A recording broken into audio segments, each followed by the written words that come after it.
ಹಿಂದುತ್ವ ಹಿಂದುತ್ವ ಎನ್ನುವಂತಹ ಪುತ್ತೂರು ಕ್ಷೇತ್ರದಲ್ಲಿ ಹಿಂದೂ ಮಗುವೊಂದು 6 ತಿಂಗಳಾದರೂ ನಾಮಕರಣ ಮಾಡಲಾಗದೆ ಒದ್ದಾಡ್ತಾ ಇದೆ. ಹಿಂದುತ್ವವೆನ್ನುವಂಥದ್ದು ನಾಚಿಕೆ ಪಡಬೇಕು ಎಂದು ವಿಶ್ವಕರ್ಮ ಸಮಾಜದ ರಾಜ್ಯಾಧ್ಯಕ್ಷ ಕೆಪಿ ನಂಚುಂಡಿ ಆಕ್ರೋಶವನ್ನ ವ್ಯಕ್ತಪಡಿಸಿದ್ರು. ತನ್ನ ಸಹಪಾಠಿಗೆ ಮಗು ಕರುಣಿಸಿ ಮದುವೆಯಾಗದೆ ಸತಾಯಿಸ್ತಾ ಇರುವ ಬಿಜೆಪಿ ಮುಖಂಡ ಜಗನ್ನಿವಾಸ್ ರಾವ್ ಪುತ್ರ ಕೃಷ್ಣಾಜೇರಾವ್ ಪ್ರಕರಣದ ಬಗ್ಗೆ ಪ್ರೆಸ್ ಕ್ಲಬ್ನಲ್ಲಿ ಮಾತನಾಡಿ, ಯಾರೇ ಆಗ್ಲಿ ಜಾತಿ ಧರ್ಮ ಮೀರಿ ಹೆಣ್ಣು ಮಕ್ಕಳಿಗೆ ನ್ಯಾಯ ಕೊಡಿಸಬೇಕು. ಇದರಲ್ಲಿ ಬಡವರಿಗೆ ನ್ಯಾಯ ಸಿಗಬಾರದೆನ್ನುವಂಥದ್ದೇ ಕೆಲ ಪಟ್ಟಬದ್ಧ ಹಿತಾಸಕ್ತಿಗಳ ಹುನ್ನಾರವಿದು. ಕಾಲ ಹೀಗೆ ಇರೋದಿಲ್ಲ, ನ್ಯಾಯ ಸಿಕ್ಕೇ ಸಿಗ್ತದೆ, ಆದ್ರೆ ಹೊಟ್ಟೆ ಹುರಿತದೆ.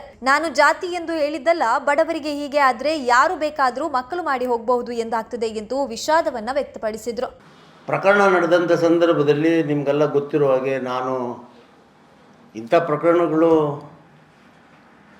ಬೇರೆ ಬೇರೆ ರೀತಿಯಲ್ಲಿ ಭಾಳಷ್ಟು ರಾಜ್ಯದಲ್ಲಿ ಆಗ್ತವೆ. ಕೆಲವು ಮಾತುಕತೆ ಮುಖಾಂತರ ಸುಖ ಅಂತ ಆಗುತ್ತೆ,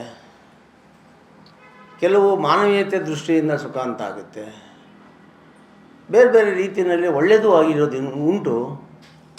ಅದರಿಂದ ಇದು ಕೋರ್ಟು ಕಟಕಟೆ ಹೋರಾಟ ಅದು ಇದು ಅಲ್ದಿರ ಏನು ಇಬ್ಬರು ಪ್ರೀತಿಸಿದ್ದಾರೆ ಇದನ್ನು ಸರಿ ಮಾಡಿಸೋವಂಥ ಒಂದು ಸಂಧಾನ ಕೂಡ ಯಾರಾದರೂ ಮಾಡ್ಬೋದು, ನೋಡೋಣ ನಾನೇ ಮಾಡ್ಬೋದು ಅಂಥೇಳಿ ಯಾವುದೇ ಅವರ ವಿರುದ್ಧ ಯಾವುದೇ ರೀತಿಯಲ್ಲೂ ಕೂಡ ನಾನು ಮಾತಾಡ್ತೀರ.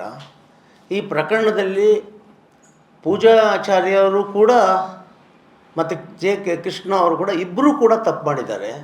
ಅದರಿಂದ ಇದೊಂದು ಸುಖ ಅಂತ ಆಗಲಿ ಅನ್ನೋವಂಥ ಉದ್ದೇಶ ಇಟ್ಕೊಂಡು ನಾನು ಕೋರ್ಟು ಹೋಗೋದಕ್ಕಿಂತ ಮುಂಚೆ, ಅಂದರೆ DNA ಹೋಗೋದಕ್ಕಿಂತ ಮುಂಚೆ ಈ ಭಾಗದ ಏನು ನಮ್ಮ ಕಲ್ಲಡ್ಕ ಪ್ರಭಾಕರ್ ಭಟ್ರು ಇದ್ದಾರೆ ಅವ್ರನ್ನ ಕಂಡಿದ್ದೆ, ಮತ್ತು ನಳಿನ್ ಕುಮಾರ್ ಕಟೀಲ್ರವ್ರನ್ನ ಕೂಡ ಕಂಡಿದ್ದೆ, ಮತ್ತು ಇಲ್ಲಿ ನಮ್ಮ BJPಯ ಜಿಲ್ಲಾಧ್ಯಕ್ಷರು ಸತೀಶ್ ಅವ್ರನ್ನೂ ಕೂಡ ಕಂಡಿದ್ದೆ. ಈಗ ನನಗೆ ಗೊತ್ತಿರೋವಂಥ ಎಲ್ಲರೂ ಭೇಟಿ ಮಾಡಿ ಮಗು ಮತ್ತು ಪೂಜಾ ಮತ್ತು ಫ್ಯಾಮಿಲಿ ಸಮೇತ ಹೋಗಿ ಒಂದು ಮಾತುಕತೆ ಮೂಲಕ ಬಗೆಹರಿಸ್ಕೊಡಿಸಿ ನೀವು.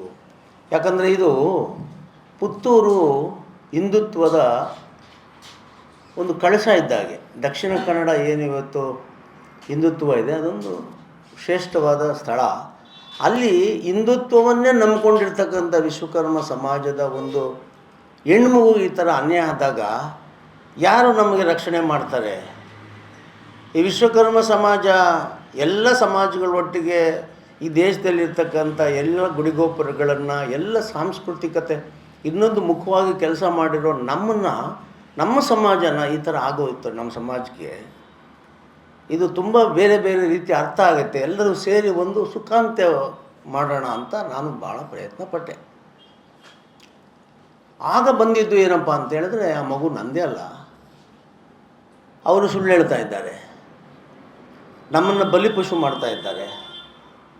ಅದರಿಂದ ನಾವು DNA ಕೊಟ್ಟಿದ್ದೀವಲ್ಲ, DNA ರಿಪೋರ್ಟ್ ಬರಲಿ, ಅದೇನಾಗುತ್ತೆ ನೋಡೋಣ. ಆವಾಗ ಭಾಳಷ್ಟು ಜನ ನನಗೂ ಕೂಡ ಹೇಳಿದ್ರು, ಇರ್ಬೋದೇನೋ, ನೀವು ಮಾತ್ರ ನಿಮ್ಮ ಹೆಣ್ಮಗಳ ಬಗ್ಗೆ ಯೋಚನೆ ಮಾಡಿದ್ರೆ ಅವರು ಆ ಥರ ಯೋಚನೆ ಮಾಡೋದ್ರಲ್ಲಿ ತಪ್ಪೇ ಇಲ್ವಲ್ಲ. DNAಗೆ ಹೋಗಿದೆಯಲ್ಲ, ರಿಪೋರ್ಟ್ ಹೋಗಿದೆ, ಅದು ಕೋರ್ಟ್ ಮುಖಾಂತರ ಹೋಗೋದು, ಜಡ್ಜ್ ಸಾಹೇಬರ ಸಮ್ಮುಖದಲ್ಲಿ ಆ ಸ್ಯಾಂಪಲ್ಸ್ ಪ್ರಕ್ರಿಯೆಗಳಾಗೋದು. ಅದು ಬಂದ ನಂತರ ಆಗಲಿ ಅನ್ನುವಂಥ ಉದ್ದೇಶದಲ್ಲಿ ಎಲ್ಲರೂ ಕೂಡ ಮೌನ ಆಗಿತ್ತು. ನಿಜ ಹೇಳಬೇಕಾದ್ರೆ ನಾನು ಹೇಳಿದೆ, ನಾನು ಕೂಡ ಆಯಿತು ನೋಡ್ಬಿಡೋಣ, ಯಾಕಂದರೆ ಹುಡುಗಿನೂ ಏನಾದರೂ ಸುಳ್ಳುಗಳು ಹೇಳಿ ನಮಗೆ ನಾಳೆ ದಿನ ದಾರಿ ತಪ್ಪಿಸೋ ಕೆಲಸ ಆಗಬಾರ್ದು ಅಂತ ನಾನು ಕೂಡ ಆಯಿತು ಅಂತ ಸುಮ್ಮನೆ ಆದೆ. DNA ರಿಪೋರ್ಟ್ ಬಂತು, ಪಾಸಿಟಿವ್ ಆಗಿ ಬಂದ್ಬಿಡ್ತು.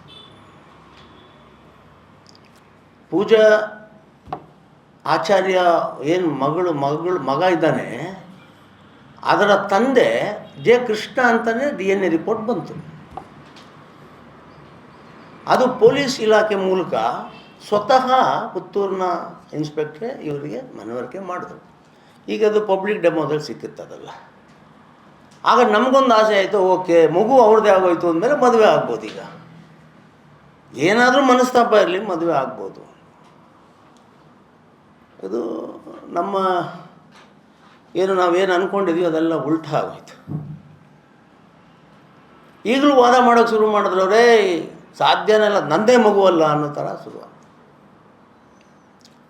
ನಾವೆಲ್ಲ ಎಲ್ಲರೂ ಕೂತ್ಕೊಂಡು ಇಲ್ಲ ಇದು ಬೇರೆ ಬೇರೆ ಬೇರೆ ಬೇರೆ ರೀತಿಯಲ್ಲಿ ಹೋಗುತ್ತೆ, ಇದು ಹೋರಾಟದಿಂದ ಬಗೆಹರಿಸೋದಲ್ಲ, ಮಾತುಕತೆ ಮೂಲಕ ಸಂಧಾನದ ಮೂಲಕ ಮಾಡಬೇಕು ಅಂತ ಭಾಳ ಜನ ನಾವು ಮಾಡಿದ್ವಿ. ಇದರಲ್ಲಿ ನಮ್ಮ ಬಿ ಜೆ ಪಿಯ ಈಗಿನ ಜಿಲ್ಲಾಧ್ಯಕ್ಷರು ಸತೀಶ್ ಅವರು, ಅವ್ರ ಸ್ನೇಹಿತರು ಮೈಸೂರಿನ ಹರೀಶು, ನಾನು, ನಮ್ಮ ಸಮಾಜದವರು ಎಲ್ಲ ಸೇರಿಕೊಂಡು ನಾವು ಒಂದು ಸಂಧಾನ ಮಾಡ್ಕೊಳ್ಳೋಣ, ಅವ್ರಿಗೂ ಕೂಡ ಬುದ್ಧಿ ಹೇಳೋಣ ಅಂಥೇಳಿ ನಾವೆಲ್ಲ ಕೂತ್ಕೊಂಡು ಸುಮಾರು 2 ಬಾರಿನೂ ಕೂಡ ಜಗನ್ನಿವಾಸ್ ಅವ್ರ ಜೊತೆಯಲ್ಲಿ ನಾವು ಮಾತಾಡ್ತೀವಿ.